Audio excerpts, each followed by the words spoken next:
Just because you're not the best at what you do doesn't mean that you're not special. Just because you've got some issues doesn't mean that your life is meaningless. We constantly compare our gifts, our talents, and our abilities and ourselves to others. And then we make the dangerous conclusion that says, there's nothing special about me. It's so hard to understand how people with money, friends, and seemingly everything could feel so alone and worthless and depressed.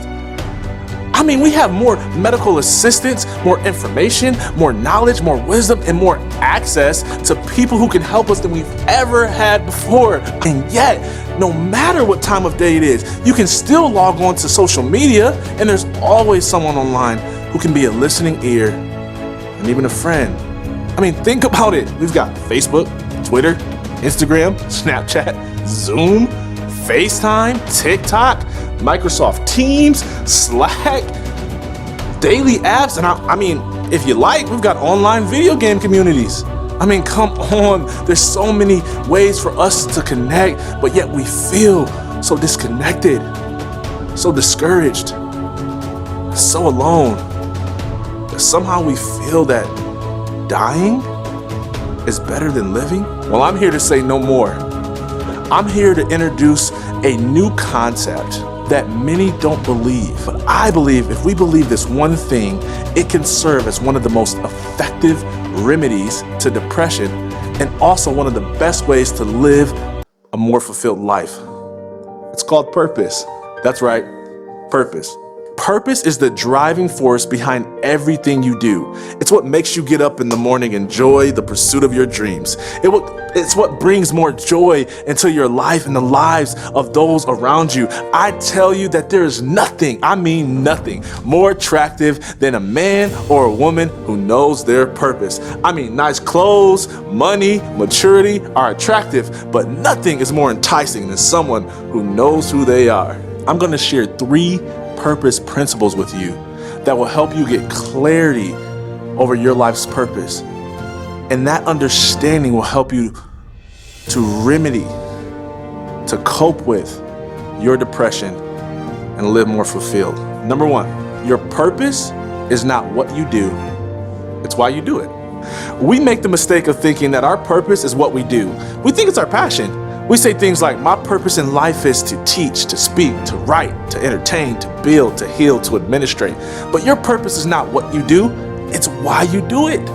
And if you make a list of all the things that you like to do, all the things that you love to do and that you're passionate about, I mean everything, and you ask yourself this question, why?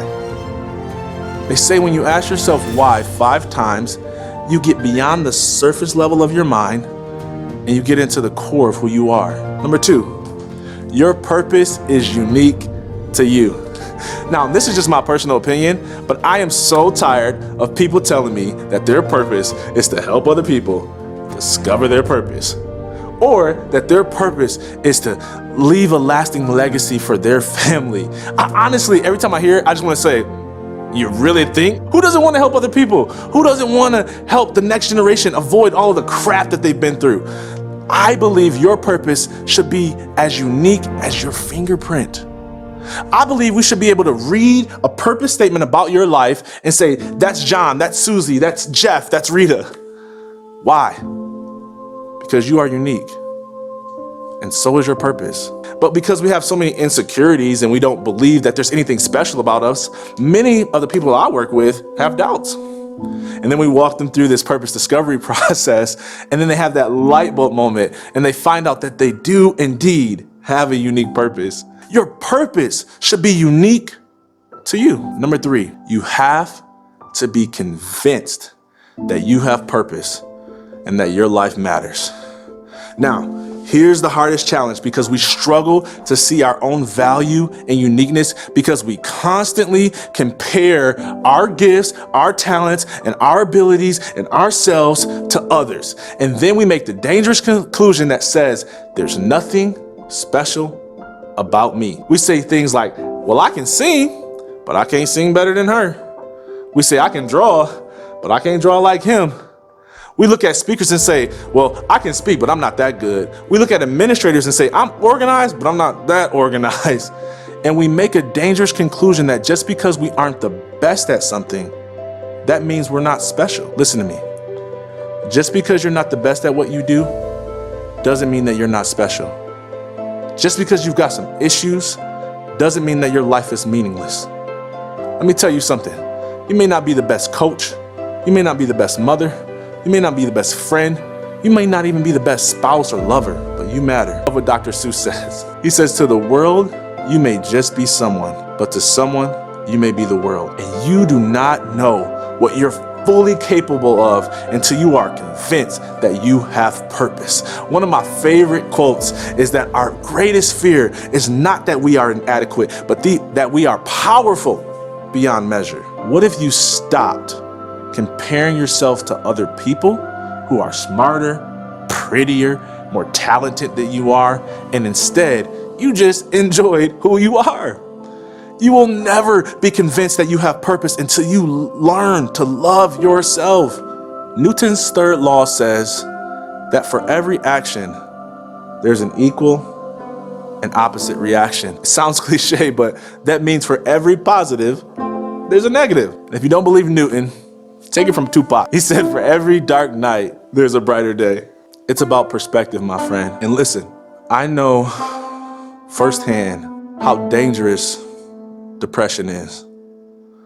I battled it head on after I lost my dream of playing in the NFL due to an unexpected back injury that caused me to have emergency back surgery. And on top of that, I had a girl who I dated for 4.5 years and was planning to marry that left me and got engaged to another man.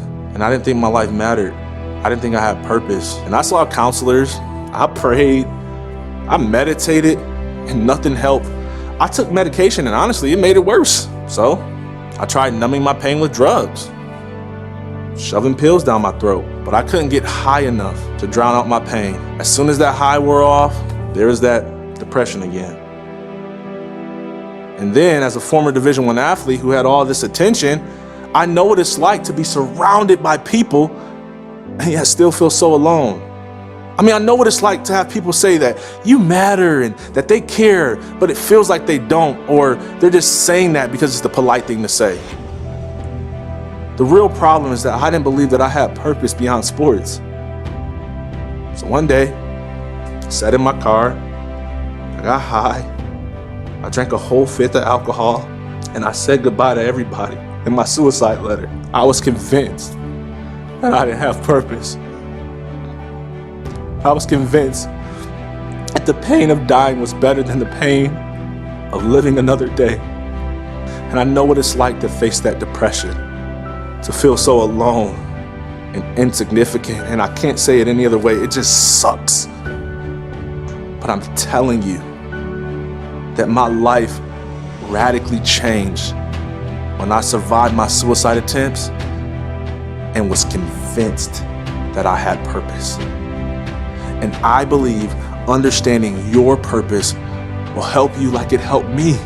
I mean, I am literally living the life that I tried to end. So take it from someone who's been there, that there's life beyond your depression and there's hope. So my challenge to you in this moment is one thing: to believe. Believe in yourself. Believe that you have purpose. I mean, what if for the next 30 days, instead of focusing on your weaknesses, you chose to focus on your strengths? What if instead of being depressed about who you are not and where you are not, you started celebrating who you are and how far you've come? You know, I shared this speech with some recovering addicts, and one of them said, "Hey bro, I love your speech and all of that, and it's inspiring, but I'm not just gonna do something just because you tell me to do it." He said, "That's all good and stuff for you, man. I get it. I can't make anyone do anything. But let me ask you this. Aren't you tired of living the same life? Aren't you tired of going into a new year with the same you? I mean, think about it. You've been depressed your entire life, isn't it time to try something different? I dare you to give yourself 30 days. Start as soon as this talk ends. Take 30 days and choose to be fully convinced that you have purpose and your life matters. And if you're spiritual, I dare you, instead of fasting food, how about you try fasting doubt, fear, and negative thoughts? I believe that if you do this, your life will change.